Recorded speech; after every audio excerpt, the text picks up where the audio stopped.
Hello there, and welcome back to War Thunder, to an old school video of mine, yes, where I'm actually talking. And today's topic is spicy, just as the kill on the Object 279 by lol penning it from the front with overpressure and all the shenanigans with a Falcon because War Thunder.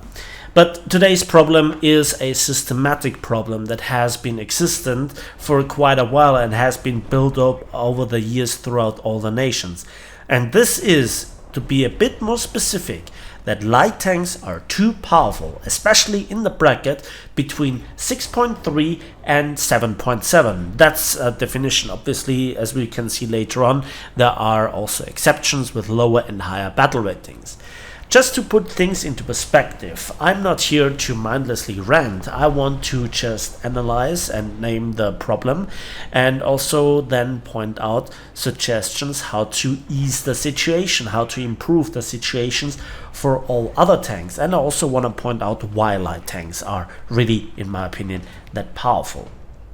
So this is, as I said, a problem that has evolved throughout the years in almost all nations and with many examples present.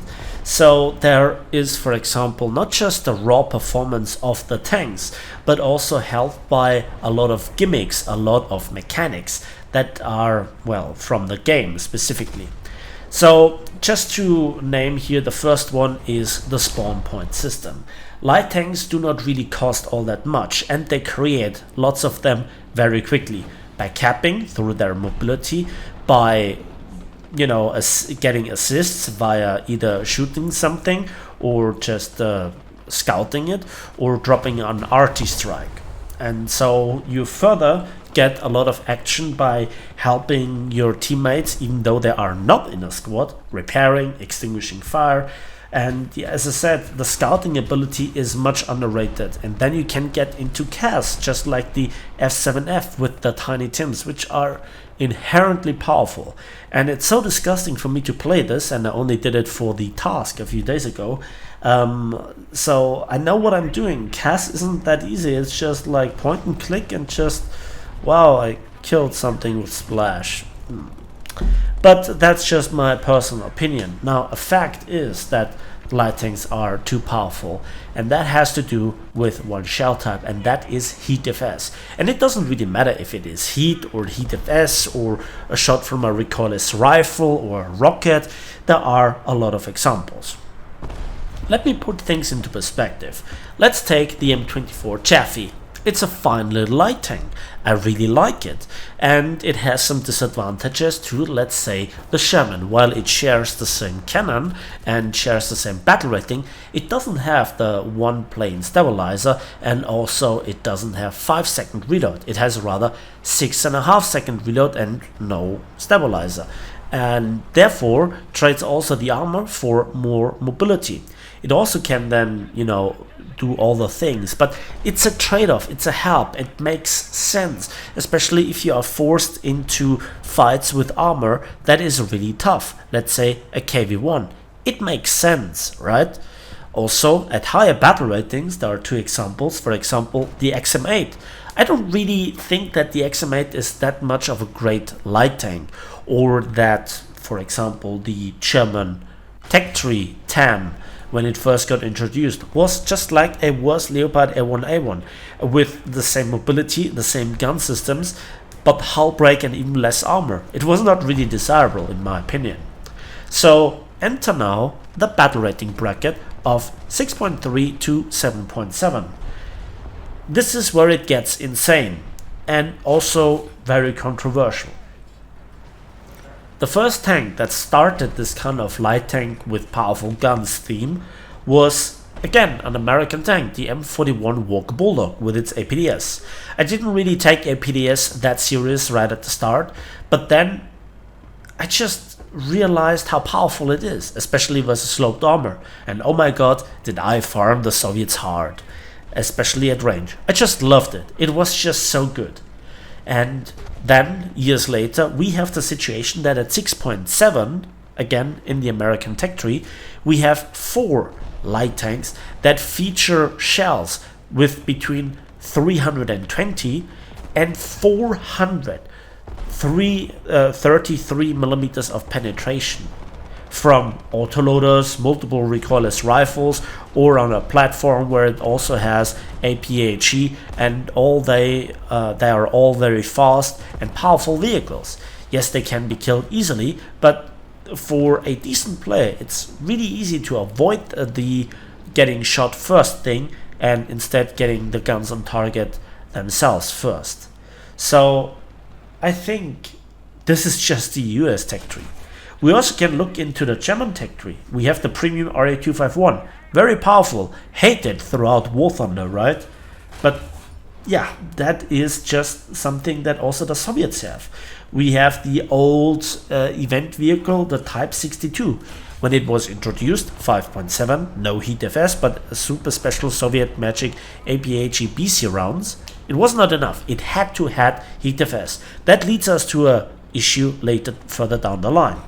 Then at 6.7, yeah, 300 millimeters of pen versus Tiger 2s straight through the front plate of Jagdtigers, doesn't matter. Powerful, very powerful.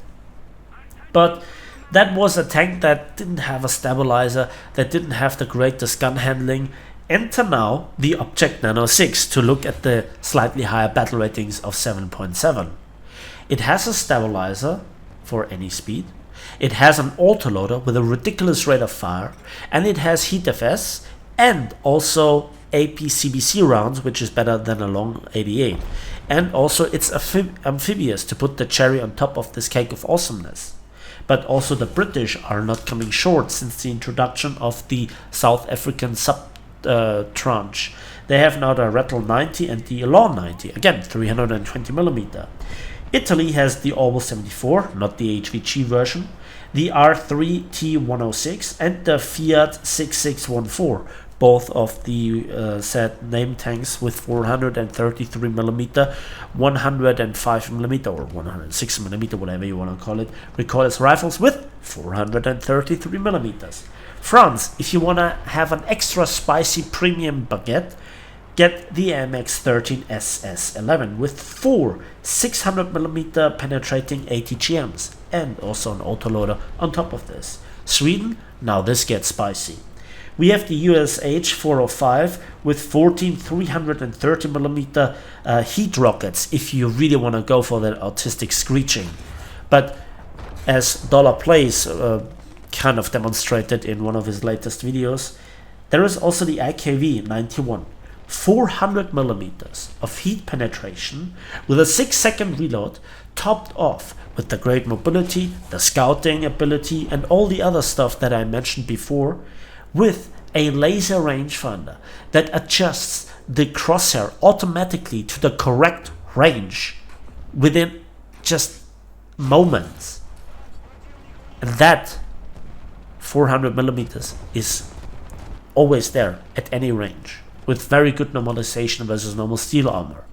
And this is further inflated by the fact that there are no tanks with ERA, except the premium Centurion Mark V AVRE, as far as I'm aware. So there is a big performance difference to the regular tanks, with longer reloads, no stabilizers, no heat FS, or rather rarely. Yeah, there are exceptions, but I hope that you get the trend. But why is this necessary? What kind of disadvantages bring heavy light tanks to the battlefield that they get handholed by Gaijin so much? Well, it's very simple. They have no armor.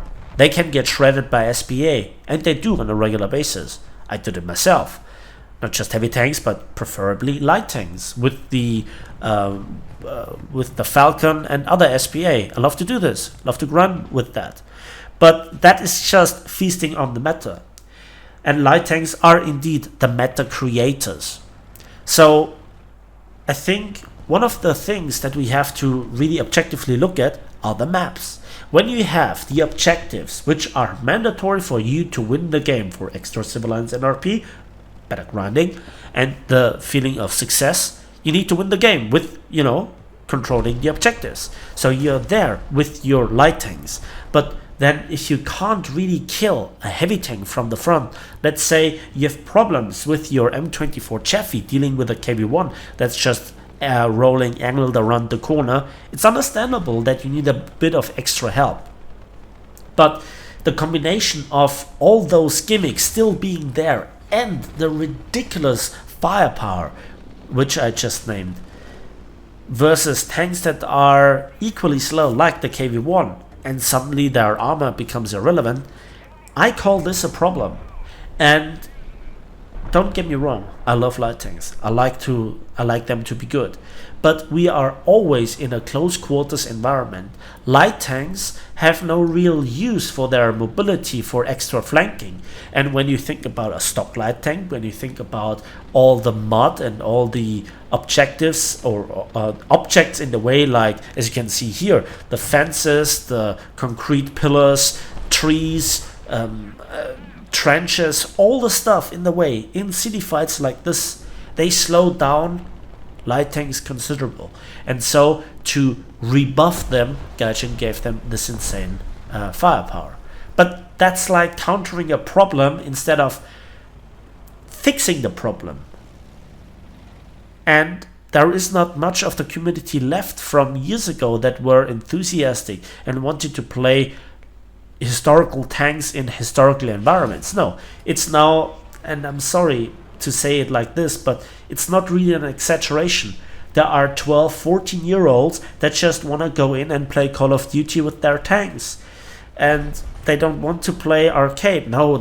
They are elitists. They need to play RB and be good. And so they get those powerful light tanks. And so it's a self-sustaining bullshit fire. And that is something that can be addressed. I have no doubt that there are possibilities to address this. Well, we need decompression, we need better maps, better placements for the objectives.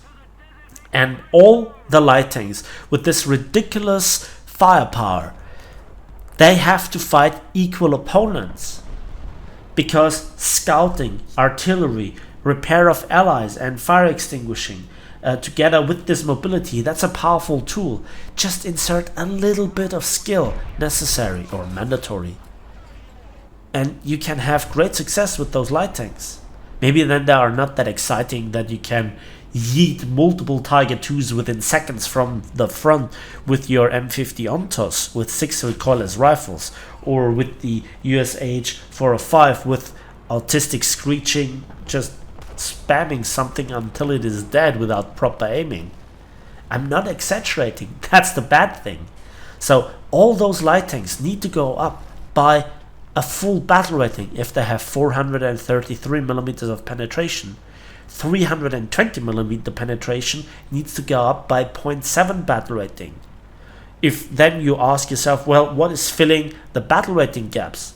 Well, Gaijin had years to fill in the gaps, and also you could use tanks of lower battle ratings. For example, for the Germans, a very specific example is the Puck Puma. But oh no, that is a rather rare event vehicle, and it is also extremely expensive these days on the marketplace, at a price where it's hilarious to demand you to buy it to be competitive. And then it's more like a very mobile tank destroyer, a bit more like a German Hellcat, right? But it could easily perform at what, 5.7, 6.0 instead of 3.0, just to put things into perspective. There are countless examples. There are 1,900 vehicles plus in War Thunder: helicopters, ships, boats, planes, and tanks. So that this is an issue is just a comical twisting of facts.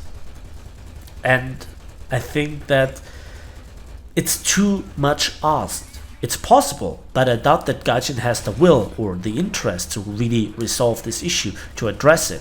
No, they make it worse, patch after patch after patch. And this is where I'm a little bit mad sometimes, but I hope that I could, present my arguments to you in a way where you can make up your own mind, where you can say, okay, that's correct, or no, that's completely different to my views. By the way, yeah, physics. And that's it from me today. So thanks for watching, thanks for listening. I hope you enjoyed this video. Please give it a like if you did, subscribe if you want to see more. Let me know in the comment section what you think, and screw those allergies. I'm sorry for my voice, but it was really tough the last few days. I hope you're doing better, and we'll see each other next match.